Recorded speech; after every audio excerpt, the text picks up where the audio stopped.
दोस्तों आज भारतीय डीआरडीओ की जितनी तारीफ की जाए उतनी कम है। जहां एक तरफ डीआरडीओ की तरफ से नए नए कावेरी इंजन्स को डेवलप किया जा रहा है, वहीं दूसरी तरफ अब बैटल टैंक्स में भी हमने नई महारत हासिल कर ली है। और ये वही टैंक इंजन है जिसे लेकर के जर्मनी ने भारत को सीधे धमकी दी थी कि भारत को अगले 3 से 4 सालों तक इंजन सप्लाई नहीं किए जाएंगे। और अब भारत ने भी साफ शब्दों में कह दिया है कि हमने इस इंजन को स्वदेशी रूप से अपने देश में बना करके तैयार कर लिया है, तो हमें किसी भी देश से इंजन को मंगाने की जरूरत नहीं पड़ेगी। वहीं दूसरी तरफ भारत जो 36 राफेल फाइटर जेट्स खरीदने वाला है इंडियन एयरफोर्स को लेकर के, उस पर एक्स इंडियन एयर मार्शल का बयान आया है कि ये एक्सपेंसिव डील हो सकती है भारत के लिए। इसके अलावा 2025 में जहां दुनिया को उम्मीद थी कि मिडिल ईस्ट या फिर यूरोप के अंदर कॉन्फ्लिक्ट देखने को मिलेगा, लेकिन इस बार यानी 2025 में यह कॉन्फ्लिक्ट एशिया के अंदर शुरू होगा और इसमें कई फ्रंट पर भारत को भी शामिल होना पड़ सकता है। लास्ट अपडेट भारतीय नौसेना से सामने निकल के आ रही है, जहां पर नौसेना हिंद महासागर क्षेत्र में और ज्यादा निगरानी और अपने आप को मजबूत करने के लिए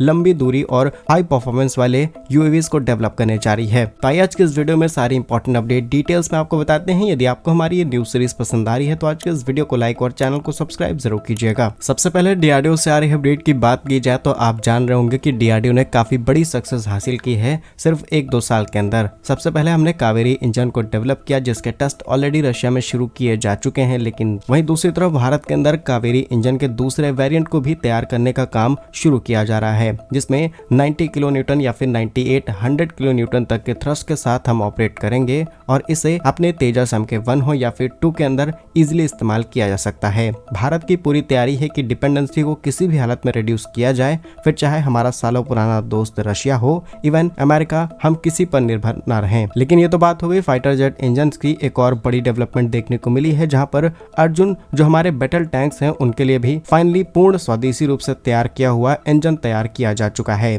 इसको डिजाइन और रिसर्च का सारा काम डीआरडीओ की तरफ से किया गया है, लेकिन इसको जो प्रोड्यूस करने का काम है यानी कि मैन्युफैक्चरिंग प्रोसेस ये सौंपा गया है AVNL यानी कि आर्म्ड व्हीकल निगम लिमिटेड के हाथ में। और इन्होंने जिस नए इंजन को बना करके तैयार किया है ये करीब 1500 हॉर्स पावर का एक इंजन है। जानकारी के लिए आपको बता दें कि आज के समय में अर्जुन जो हमारा बैटल टैंक है ये काफी इंपॉर्टेंट टैंक बन जाता है, बिकॉज इसे हम एक लंबे समय से इस्तेमाल कर रहे हैं। समय के साथ इसे अपडेट हम करते चले गए और नए नए वेरिएंट्स के साथ इसे तैयार किया गया, लेकिन करंटली इसे MK1A वेरिएंट के साथ तैयार किया जा रहा है, जिसके अंदर करीब 13 से 15 चेंजेस किए गए हैं। इसमें डिजाइन हो आर्टिफिशियल इंटेलिजेंस के साथ, नई नई प्रोडक्शन फैसिलिटीज लगानी हो या फिर इसे और ज्यादा मजबूत करना हो, यह सारे फीचर्स हमने इसके साथ इंटीग्रेट किए हैं ताकि आने वाले समय में दुनिया के जो भी एडवांस इस तरीके के टैंक बनाए जाते हैं उनके साथ ये कॉम्पीट कर पाए और हमें किसी भी देश से इंपोर्ट ना कराना पड़े। लेकिन इसके साथ साथ जोरावर लाइट टैंक इंजन को जब भारत ने तैयार किया तब जर्मनी के साथ हमें इंजन सप्लाई चेन देखने को मिली और इस सप्लाई चेन में इतनी डिस्टर्बेंस थी कि भारत को फाइनली अपने इंजन को बहुत तेजी से डेवलप करने का काम शुरू करना पड़ा। जानकारी के लिए आपको बता दें कि जर्मनी की MTU की तरफ से ये इंजन सप्लाई किए जाने थे, लेकिन उनका कहना था कि due to export control issues हम भारत को अगले 4 सालों तक इंजन सप्लाई नहीं कर पाएंगे। और भारत जो कि इतना बड़ा land border China, Pakistan, Bangladesh के साथ शेयर करता है, डेफिनेटली हमारे पास ऐसे टैंक होने जरूरी हैं, अदरवाइज हम सेना को अपग्रेड नहीं कर पाएंगे।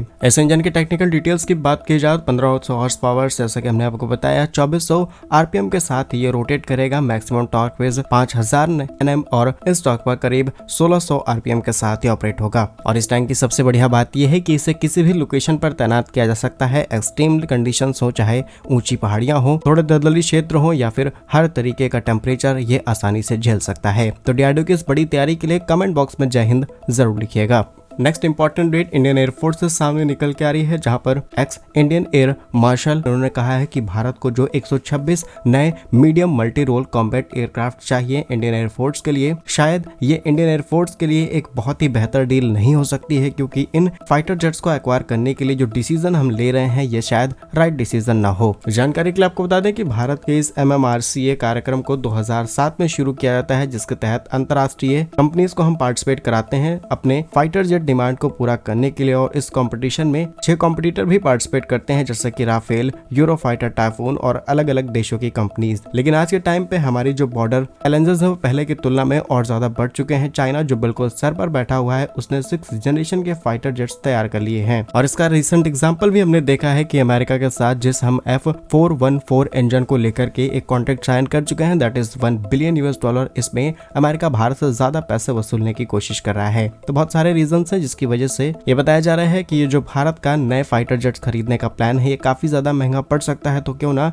इसका अल्टरनेट ढूंढा जाए, और तेजस जैसे फाइटर जेट्स को हमें और भी तेजी से डेवलप करना चाहिए। उनकी चिंता तो सही है, लेकिन चैलेंजेस आज भारत के सामने इतने ज्यादा हैं, शायद हमें किसी और देश से फाइटर जेट खरीदने की जरूरत पड़ जाए। बाकी इस पर आप क्या सोचते हैं कमेंट्स में जरूर बताइएगा। नेक्स्ट इंपॉर्टेंट अपडेट 2025 के काफी तनावपूर्ण सिचुएशन से सामने निकल के आ रही है, जहां पहले हमने देखा 2024 में कॉन्फ्लिक्ट शुरू होता है रशिया यूक्रेन के बीच में। उसके बाद ये कॉन्फ्लिक्ट बढ़ता हुआ मिडिल ईस्ट के अंदर आता है, इजराइल, ईरान, जॉर्डन, यमन, इन सब के बीच शुरू हो चुका है। वहां से कम होते होते ये भारत के बिल्कुल पड़ोस में पहुंच चुका है, और अब शुरू हो चुका है पाकिस्तान और तालिबान के बीच। और करंट टाइम पर सिचुएशन इतने ज्यादा क्रिटिकल हो चुके हैं कि कभी भी पाकिस्तान और अफगानिस्तान के बीच में एक भयंकर युद्ध शुरू हो सकता है, क्योंकि दोनों देशों ने बॉर्डर्स के पास अपने आधुनिक हथियारों को तैनात करना शुरू कर दिया है। और ऐसा नहीं है कि इसकी शुरुआत भी नहीं हुई है, कई बार गोलीबारी की गई है, कई लोगों ने अपना जान गंवा दी है। और पाकिस्तान रह रहे अफगानिस्तान के जो तहरीक ए तालिबान पाकिस्तान यानी कि TTP, उनके ठिकानों पर लगातार हमला किया जा रहा है। इसके बावजूद भी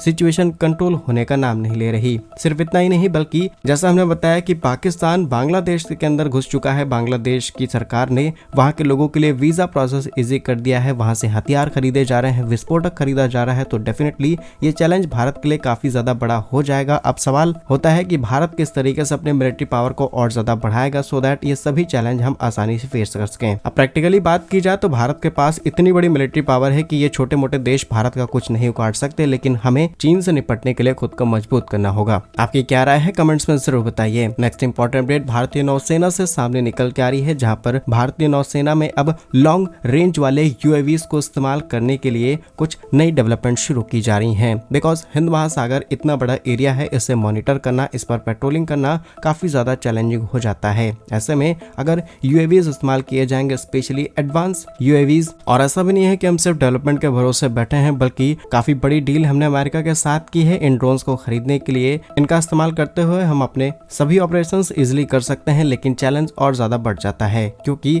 कई बार अमेरिका की ये ड्रोन्स यमन में रह रहे हूती विद्रोहियों ने निशाना बनाते हुए पूरी तरीके से ध्वस्त कर दिए हैं। ऐसे में ये चैलेंज भी भारत के सामने आता है। और दूसरा चैलेंज ये है कि हमारे पास इतना बड़ा एरिया है, उसे मैनेज करने के लिए हमें और ज्यादा ड्रोन्स की जरूरत पड़ेगी, लेकिन हम इंपोर्ट के भरोसे भी नहीं रह सकते, क्योंकि ये देश जरूरत से ज्यादा पैसा भारत से वसूल रहे हैं। ऐसे में DRDO के साथ पार्टनरशिप करते हुए कुछ टाइम में इस तरीके के UAVs भारत में तैयार कर लिए जाएं, और इसके रिसेंट बड़े एग्जांपल्स हमने देखे हैं, जैसे कि आर्चर नेक्स्ट जनरेशन भारत ने तैयार कर लिया, जो कि टर्की के TB2 ड्रोन्स का डायरेक्ट कॉम्पिटिटर है। और TB2 ड्रोन्स की तुलना में ये इतना ज्यादा एडवांस ड्रोन है, जिसकी बात हमने लास्ट वीडियो में की है, उसका लिंक आपको डिस्क्रिप्शन में मिल जाएगा, उसे जरूर देखिएगा। यदि आपको हमारा आज का वीडियो अच्छा लगा है तो इस लाइक चैनल को सब्सक्राइब जरूर कीजिए। वंदे मातरम, भारत माता की जय।